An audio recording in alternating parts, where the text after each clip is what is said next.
오늘 함께 나누실 하나님의 말씀은 창세기 11장 1절서부터 9절까지 말씀입니다. 구약성경 13페이지에 있는 창세기 11장 1절서부터 9절까지 말씀을 다 함께 합독하시겠습니다. 온 땅의 언어가 하나요 말이 하나였더라. 이에 그들이 동방으로 옮기다가 시날 평지를 만나 거기 거류하며 서로 말하되 자 벽돌을 만들어 견고히 굽자하고 이에 벽돌로 돌을 대신하며 역청으로 진흙을 대신하고 또 말하되 자 성읍과 탑을 건설하여 그 탑 꼭대기를 하늘에 닿게 하여 우리 이름을 내고 온 지면에 흩어짐을 면하자 하였더니 여호와께서 사람들이 건설하는 그 성읍과 탑을 보려고 내려오셨더라. 여호와께서 이르시되 이 무리가 한 족속이요 언어도 하나이므로 이같이 시작하였으니 이후로는 그 하고자 하는 일을 막을 수 없으리로다. 자 우리가 내려가서 거기서 그들의 언어를 혼잡하게 하여 그들이 서로 알아듣지 못하게 하자 하시고 여호와께서 거기서 그들을 온 지면에 흩으셨으므로 그들이 그 도시를 건설하기를 그쳤더라. 그러므로 그 이름을 바벨이라 하니 이는 여호와께서 거기서 온 땅의 언어를 혼잡하게 하셨음이니라. 여호와께서 거기서 그들을 온 지면에 흩으셨더라. 아멘.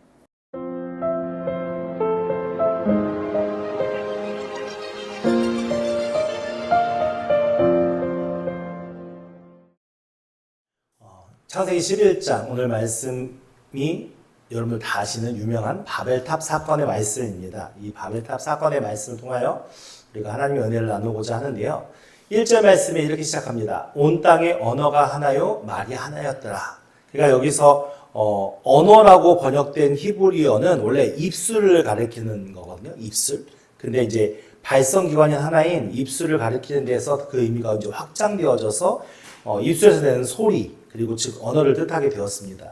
그래서 이게 언어라는 단어와 뒤에 말이라는 단어가 달라요. 말은 뭐냐면은 말이라고 번역된 히브리어의 의미는 뭐냐면 말, 일, 사건. 그러니까 아까 언어는 입술이라고 얘기했잖아요. 입술. 그래서 언어라는 의미로 파생되어진 건데 말은 말, 일, 사건. 이게 좀 이상하지 않습니까?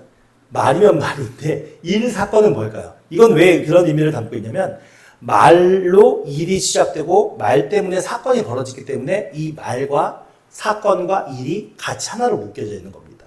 그러니까 무슨 얘기냐면 언어는 뭔가 일이 일어나요, 안 일어나요? 안 일어나죠. 근데 말을 내뱉으면 우리가 말을 내뱉으면 그것을 통해 무엇인가가 일어나잖아요. 그래서 약간 그런 의미가 다릅니다. 그래서 하나님께서 말씀으로 천지를 창조하시잖아요. 그러니까 말씀에는 능력이 있고 사람의 말도 무엇인가를 실행하게 되는 일들이 벌어지게 되어지죠. 그래서 이 언어와 말이 약간 다른 의미를 담고 있는데 지금 11장에 와서 첫 서두에 뭐라고 표현하냐면 온 땅에 지금 누가 살고 있습니까? 이 땅에? 이 온 땅에 누가 살고 있어요? 노아의 후손들이 살고 있죠. 노아의 후손들이 셈, 함, 야벳이 자녀들을 낳아서 이제 그들이 살아가고 있는데 그 살아가는 땅에 언어가 하나고 말이 하나였다라고 지금 선언하고 있는 겁니다. 근데 이들이 한 언어와 한 말로 살아가는데 어떤 일을 행하냐면 2절 말씀에 이에 그들이 동방으로 옮기다가 시날 평지를 만나 거기에 거류하며 라고 얘기합니다. 말씀하고 있거든요. 그러니까 이들이 지금 어떻게 하고 있어요? 한 곳에 계속 정착되어 있는 것이 아니라 계속 어디로 향해 움직이고 있어요? 동방을 향해 움직이고 있어요. 동방을 향해 움직이는 이 움직임의 의미 속에는 어떤 의미가 담고 있냐면은 이들이 안정되지 못하는 거예요. 그러니까 뭔가 불안정해서 계속 그들이 안정되게 거할 땅을 찾아가는 거죠. 근데 사실은요, 하나님이 에덴 동산을 창설하시고 그 에덴 동산 안에 아담과 하와를 두셨잖아요. 그리고 창조하셨고 그 아담과 하와로 인하여 그 에덴 동산을 다 다스리게 하셨잖아요. 근데 아담과 하와가 하나님의 말씀을 범죄함으로 쫓겨났죠. 어느로 쫓겨났습니까? 에덴 동산의 어느 편으로 쫓겨났죠? 예, 동쪽으로 쫓겨났어요. 그러니까 사실은요, 이 동쪽으로 옮겨진다는 것은 어떤 의미를 담고 있냐면 성경에서 동방으로 계속 옮겨간다는 것은 누구로부터 점점 멀어지는 거예요. 예, 하나님으로부터 계속 멀어진다는 의미가 담겨져 있는 거예요. 그러니까 이들이 사실은요, 하나님 앞에 서려고 해야 되잖아요. 하나님 앞에 은혜를 구한 자들이 해야 되잖아요. 그러니까 지금 이들은 어떤 민족이냐면 하나님께서 세상의 죄악의 관영함을 보시고 어쩔 수 없이 홍수로 모든 인류를 멸망시킵니다. 그리고 노아 가정만 선택을 받아서 그 노아 가정은 뭘 봤어요? 하나님의 심판을 보고 그 하나님의 은혜 가운데 구원받은 자들입니다. 그렇다면 그들이 어떤 가정을 이루는 게 당연할까요? 하나님 보시기에 바른 자녀들과 가정을 이루어가는 게 중요하겠죠. 근데 이들은 점점 어디로 떠나가고 있는 거예요? 하나님께서 번성하고 복을 주시겠다고 말씀하셨는데, 땅에 충만하라고 말씀하셨는데, 땅에 충만하기 위해서 이들이 움직이는 것이 아니라 자신들의 더욱더 좋은 삶의 터전을 통하여 그들이 안정감을 찾기 위해서 지금 불안정한 그것을 이겨내기 위해서 점점 그러니까 시선 자체가 하나님께 향한 게 아니라 어디에 향해 있어요? 세상을 향해 있는 거죠. 그러면서 점점 동방으로 옮겨가는 거예요. 동방으로 옮겨가다가 어디까지 가게 되냐면은 시나이 평지를 만나게 되거든요. 이 시나이 평지가 어디냐? 신학자들은 대부분 유브라데스 강과 티그리스 강이 만나는 바벨론 지역이라 메소포타미아 지역, 그 지역이다라고 추정을 하고 있어요. 그러니까 그 두 강이 흐르는 그 경계를 만나니까 이들이 볼 때 어떻게 해요? 일단은 자신들이 농사를 지으려면 뭐가 풍족해야 돼요? 물이 풍족해야 되겠죠. 그러니까 두 강이 흐르는 지점이니까 평야지대고 넓은 땅이 있고 강이 있으니까 그들이 삶을 살기에 매우 좋은 땅이 되겠죠. 그러니까 그 자기네들이 세상적인 관점과 자신들의 어떤 마음속의 욕망을 채워줄 만한, 만족할 만한 그런 땅을 만나게 되는 거예요. 근데 여기서 이들이 이제 옮겨 다닐 때 그 옮겨 다니다라는 의미의 그 단어의 의미가 뭐냐면 말뚝을 뽑는 거거든요. 그러니까는 이 사람들이 뭔가 안정된 곳에 가기 전까지는 주로 어떤 생활을 했을까요? 천막 생활을 했겠죠. 고대 사회니까. 그러니까 천막 생활을 하면 움직이려면 계속 말뚝을 뽑으면서 그렇게 움직여져야 될 거 아니에요. 그렇게 불안정한 삶을 살다가 이제 시나이 평지를 만나게 되니까 야, 여기보다 좋은 땅은 없다. 여기다 우리가 여기서 안정적으로 우리의 성과 우리가 살아가는 삶의 터전을 잡고 살아가자라고 정하는 거예요. 그랬더니 3절 말씀에 이들이 어떻게 하냐면 서로 말하되, 지금까지는 어떤 생활을 했어요? 텐트 생활을 한 거잖아요. 천막 생활을. 근데 이들이 서로 말하되 벽돌을 만들어 견고히 굽자 하고 이에 벽돌로 돌을 대신하며 역청으로 진흙을 대신하고. 그러니까 이제 단단한 건축물, 이제 땅의 터전을 잡고 살아야 되니까 이제 더 이상 천막 생활을 할 필요가 있어요? 없어요? 없는 거죠. 그러니까 단단한 건축물을 만들어야 되는 거잖아요. 그들이 오래 살려면. 그래서 단단한 건축물을 만들기 위해서 벽돌로 돌을 대신하고 역청으로 진흙을 대신하는 거예요. 이제 그 정도로 이제 건축에 대한 것들이 이들의 그들의 이해가 있었던 거죠. 그리고 4절 말씀에 말하되 성읍과 탑을 건설하여. 성읍을 건설하는 이유가 뭐죠? 성읍을 건설하는 것은 외부로부터의 보호를 받기 위해 성읍을 건설하는 거잖아요. 탑을 건설한대요. 탑은 건설할 필요가 있어요, 없어요? 사실은 탑을 건설할 이유가 없죠. 근데 이들이 탑을 건설하는데 탑을 건설하는 이유가 뭐냐면 4절 말씀에 그 탑 꼭대기를 어디에 닿게 해요? 하늘에 닿게 하거든요. 그러니까 고대 사람들의 의식 속에서는 하늘은 뭘 상징할까요? 신이 있는 곳이에요. 신이 있는 곳. 신이 있는 곳. 그 신이 있는 곳까지 무엇을 쌓는다고요? 네, 하나님, 그 신이 있는 곳까지 탑을 쌓아서 그 신과 함께 우리의 능력을 겨뤄보자 하는 의미를 담아서 지금 탑을 쌓는 거예요. 그러니까 이들의 마음은 어떤 마음인 거죠? 우리가 똘똘 뭉쳐서 우리의 힘과 능력을 과시해서 우리 신이라는 그 하나님 앞에 우리가 한번 우리의 능력을 과시해보자. 그 하나님 앞에 맞닿아보자라는 마음으로 지금 탑을 쌓는 거예요. 사실 이게 옳습니까?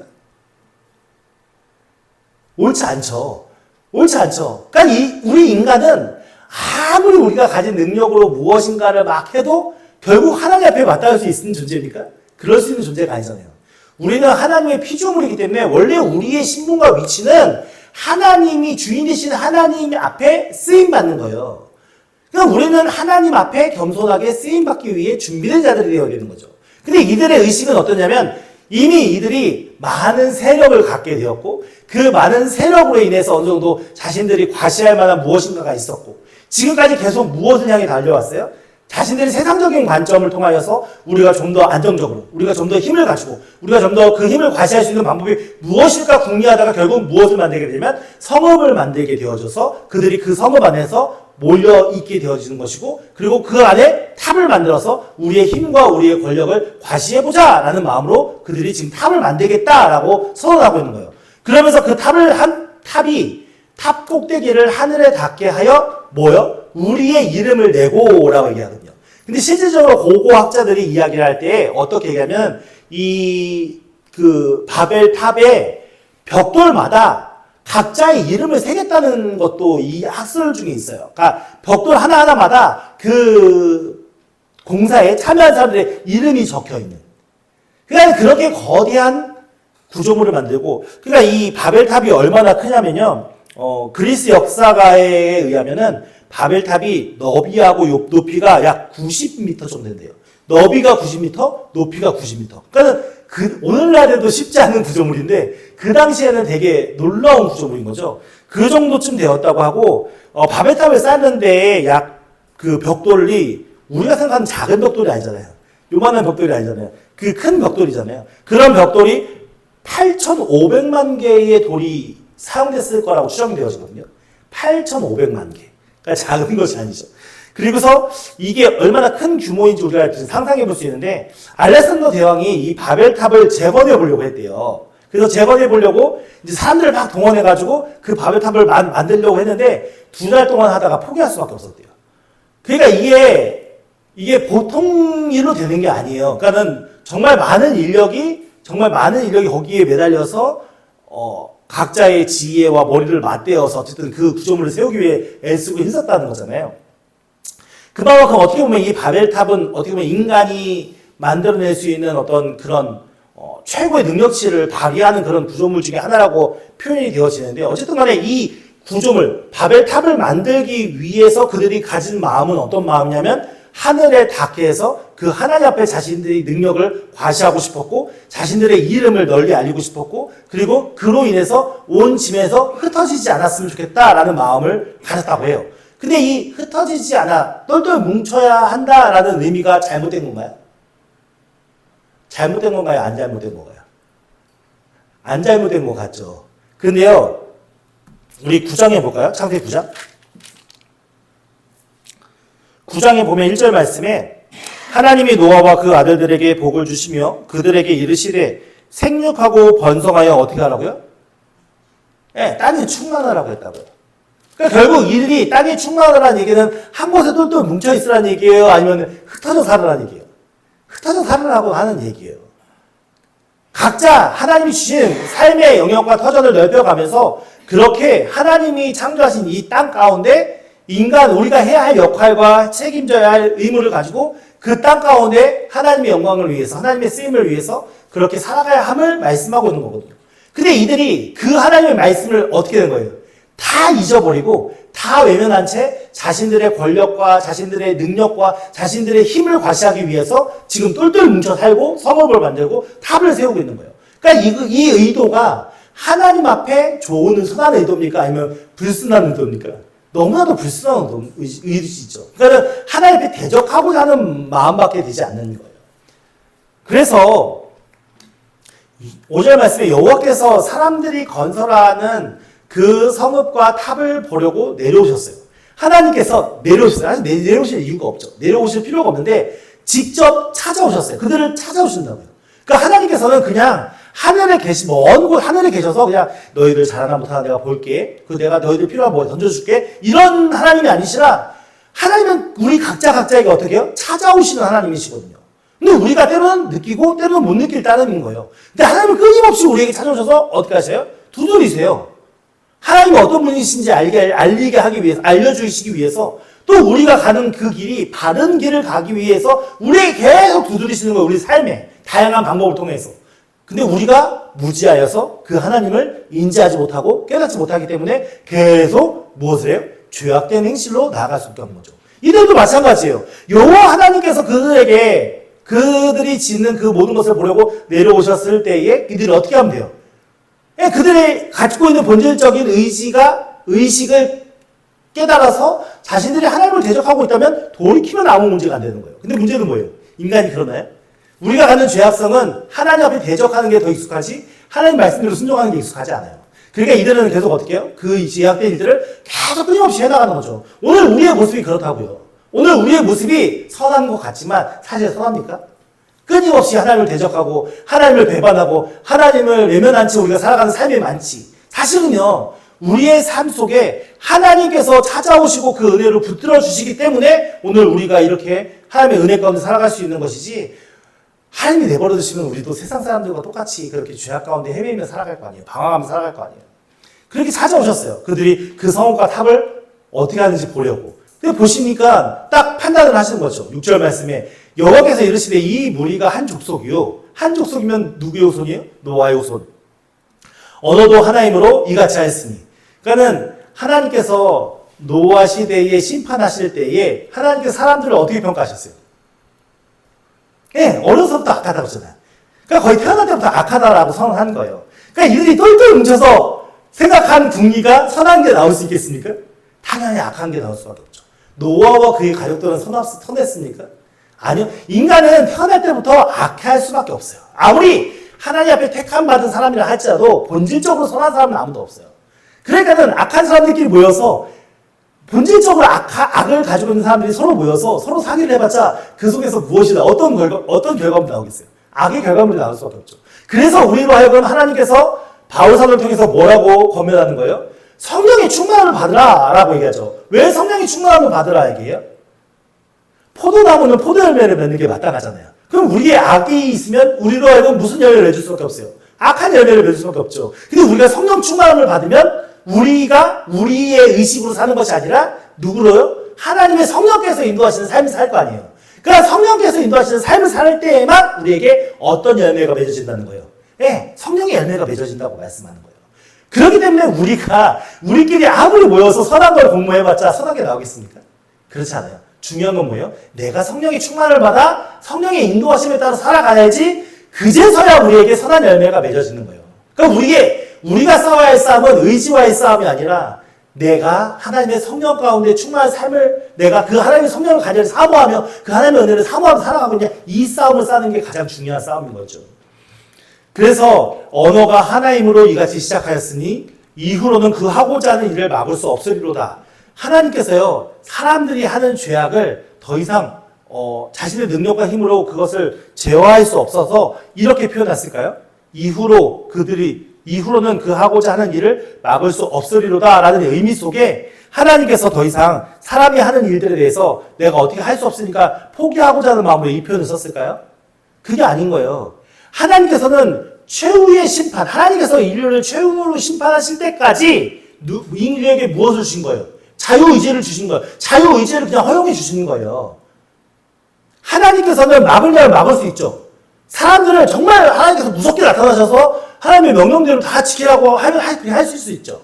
근데 하나님께서는 어떤 걸 원하시는 거예요? 인간이 자신의 의지를 가지고 그 하나님을 사랑하게끔 하고 싶은 거예요. 그 하나님을 인정하게끔 하고 싶은 거예요. 그 하나님의 말씀에 순종하는 자로 세우시고 싶은 거예요. 무엇을 통해서요? 인간이 가진 자유의지를 통해서. 그러니까 이 표현은 막을 수 없다라는 표현이 아니라 그냥 그것을 허용하시겠다는 거예요. 근데 그 허용하시는 과정 속에 인간들이 계속 뭉쳐서 똘똘 뭉쳐있으면 어떻게 해요? 생각하는 것이 계속 악한 것만 계속 만들어낼 것이고 그 악한 것으로 인해서 결국 어떻게 해요? 하나님이 또 심판하실 수밖에 없는 상황이 벌어질 수밖에 없으니까 그렇게 하면 안 되니까 결국 어떤 수단과 방법을 만들어주시냐면 7절 말씀에 자, 우리가 내려가서 거기서 그들의 언어를 혼잡하게 하여. 지금 누가 내려간대요? 누가 내려간대요? 우리가 내려간대요. 하나님 한 분이시잖아요. 근데 왜 우리가 가 나와요? 하나님 한 분이시잖아요. 근데 왜 우리가 가 나오냐고요? 그러니까 이게 되게 재미있는 표현이죠. 성경에 하나님이 성부, 성자, 성령으로 나타나시잖아요. 그러니까는 성부, 성자, 성령은 창조 때부터 같이 계신 거예요. 한 분 하나님으로. 그러니까 세 위격이 있는 거예요. 동등한 세 위격. 그러니까 여기서 우리가는 성부, 성자, 성령 하나님을 이야기하는 것이고 그 성부, 성자, 성령이 완벽하게 그 하나로서 교제하고 존재하고 계셨는데 이제 인간의 모든 걸 창조하시고 그 가운데 관여하시게 하시잖아요. 그래서 이제 성부, 성자, 성령이 함께 내려오셔서 한 하나님으로 오신 거죠. 오셔서 그들이 어떻게 하냐면 언어를 혼잡게 하신대요. 그러니까 이전까지는 한 언어를 썼는데 이제부터는 뭐예요? 서로 말이 달라지는 거예요. 그러니까 야 벽돌 올리라고 했는데 역청 올리고 이제 서로 대화가 안 되니까 일이 진행이 안 될 거예요. 서로 막 다른 말을 쓰고 무슨 말인지 이해가 안 되니까. 그래서 그들이 서로 알아듣지 못하게 하자 하시고 그러니까 하나님께서는 이들이 서로 싸우게 만드는 게 아니라 서로 마음이 하나 되지 못하게 흩으시는 거예요. 이해가 되십니까? 그러니까 하나님의 방법은 이와 같은 거예요. 그러니까 우리로 하여금 어떤 것을 위해서 어떤 것을 희생시키고 어떤 것을 세워주기 위해서 어떤 것을 누르는 이런 작업이 아니라 하나님께서는 그 모든 것 가운데 평화롭게 하나님의 일들 속에 흩어질 수 있도록 그 언어를 혼잡케 하시는 은혜로 그들에게 세워주신 거죠. 그렇게 해서 8절 말씀에 여호와께서 거기서 그들을 온 지면에 어떻게 해요? 서로 말이 다르니까 같이 똘똘 뭉칠 수가 없고 똘똘 뭉칠 수가 없으니까 서로 각자의 뜻을 따라 흩어지는 거죠. 사실 인류의 역사를 보세요. 인류의 역사를 보면은 강력한 힘을 가졌던 사람들은 무엇을 꿈꿨습니까? 세계 통일을 꿈꿨잖아요. 강력한 힘을 가진 왕들은 결국 무엇을? 내가 모든 땅과 모든 나라를 다 통일하겠다. 인간이 갖는 의식은 뭐냐면은 자꾸만 하나로 모으려고 하는 거예요. 하나로 다 만들려고. 그런데 하나님은요, 그때마다 어떻게 하셨어요? 망해서 쪼개지게 하고, 망해서 쪼개지게 하고. 하나님의 역사는 계속 흩어지게 하시는 역사인 거예요. 왜냐면 함께 모여서 선하게 나오지 않으니까. 근데 보세요. 초대교회도 마찬가지잖아요. 예수님을 통해서 복음이 증거되기 시작했어요. 그러면 초대교회 예루살렘을 똘똘 뭉쳐가지고 예루살렘 교회가 힘을 가지고 능력을 가지면 좋잖아요. 근데 하나님께서 어떻게 하셨어요? 로마 제국을 통해서 핍박을 가하시거든요.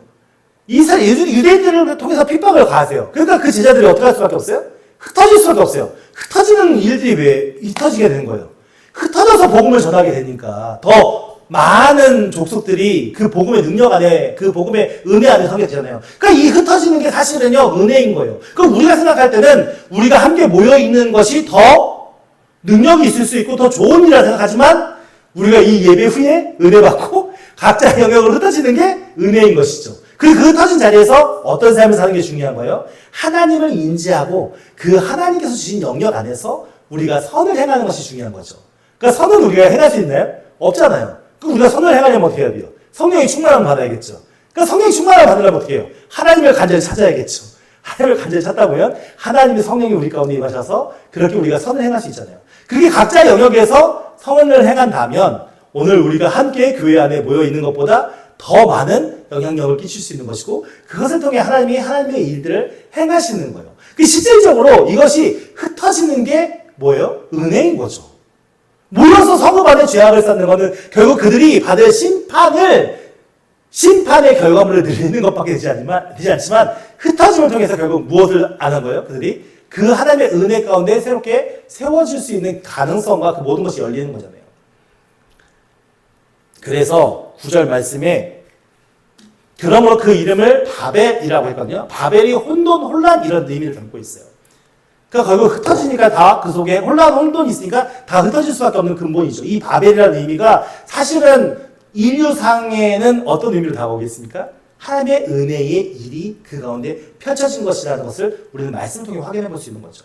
이에 여호와께서 거기서 온 땅의 언어를 혼잡하게 하셨음이니라. 여호와께서 거기서 그들을 온 지면에 흩으셨다라고 표현하고 있거든요. 사실은 이 말씀을 지금 누가 기록하고 누가 듣고 있는 겁니까? 네, 모세가 기록하고 이스라엘 백성들이 듣고 있는 겁니다. 이스라엘 백성들이 불과 몇 달 전까지 무슨 일을 했습니까? 벽돌 만드는 일을 했잖아요. 왜 벽돌을 만들었습니까? 네, 애국 사람들이 자신들의 권력과 힘을 상징하기 위한 피라미드 만들기 위해서. 그러니까 불과 몇 달 전까지 그 일을 했던 이스라엘 사람들은 이 말씀을 들을 때 어떤 마음으로 들을 수 있었을까요? 그게 하나님을 얼마나 대적했던 일인지를 알 수 있는 것이죠. 과거 그들이 애굽에서 가졌던 그 일들과 문화가 얼마나 하나님 앞에 대적하는 일이고 심판받을 만한 일이었다라는 것을 이 말씀을 통해서 그들이 깨달아 알 수 있는 것이죠. 오늘 우리가 갖는 하나님의 말씀을 보는 가장 기본적인 중요한 관점이 무엇입니까? 오늘 우리가 세상에 가지는 세상의 많은 일들이 얼마나 하나님을 대적하고 하나님 앞에 큰 죄를 범하는 일들임을 우리는 말씀을 통해 깨달아 알아야 하는 것 아니겠습니까? 그리고 이 말씀을 통해서 우리는 무엇을 하는 거죠? 우리의 왜곡된 정보를 수정하는 역할을 하는 거예요. 그러니까 이스라엘 백성들이 이 모세가 하나님의 창조부터 쭉 설명하는 그 내용들을 들으면서 그들이 무엇을 수정하는 거예요? 과거 그들이 가졌던 그들이 살았던 삶의 터전과 그 문화와 그 관습이 얼마나 하나님 앞에 죄악된 일임을 깨달아 알고 이제는 어떻게 해요? 진짜 하나님 나라 백성답게 그들의 삶을 세워가는 게 중요한 관점 속에 있는 것이죠. 그러니까 그들이 벽돌을 했을 때 자신의 과거에 벽돌을 만들었던 일들을 회상하면서 그렇지 우리가 옛날에 이런 일을 해서 이렇게 큰 탑을 쌓았는데 큰 피라미드를 만들었는데 근데 그것이 결국은 무엇이요? 인간의 죄악됨을 상징하는 것밖에 되지 않는다라는 것을 알 수 있는 것이죠. 오늘 우리에게 중요한 관점이 여기에 있습니다. 하나님은 우리에게 은혜를 주셔서 무엇이요? 우리의 잘못된 왜곡된 정보가 말씀을 통해 새롭게 변화되어지기 진리 가운데 세워지기를 원하십니다. 그래서 오늘도 우리에게 깨닫게 하시는 은혜로 우리를 세워주시는 거죠. 결국 우리가 함께 모여서 하나님의 말씀을 듣고 그 말씀 안에서 우리의 왜곡된 정보를 수정해 나가고 각자 흩어져서 각자의 삶의 영역에서 하나님의 은혜를 쫓아 최대한 우리가 주의 말씀에 순종해 보려는 삶, 그런 삶을 살면서 우리가 하나님 앞에 쓰임받는 것, 이것이 우리에게 가장 중요한 삶의 자세이며 삶의 역할일진데 오늘 우리는 어떤 마음으로 우리의 삶을 살아가고 있습니까? 우리 스스로를 돌아보는 자리가 되게 되시면 축원드립니다. 이제는 우리가 이 말씀을 통해 우리의 왜곡된 정보가 수정되어지고 그리고 이 말씀을 통해 우리의 삶에 하나님의 성령의 열매가 맺어져서 이제 우리가 진리와 생명으로 사는 것이 무엇이고 하나님의 백성답게 사는 것이 무엇인지를 날마다 우리의 삶에 체득해 가면서 그 하나님을 더욱더 사랑하고 우리의 삶의 모든 것이 하나님의 은혜임을 고백하면서 이렇게 함께 모여 주 앞에 감사하며 참되게 예배하는 자로 우리의 삶이 세워지기를 예수님의 이름으로 축원드립니다.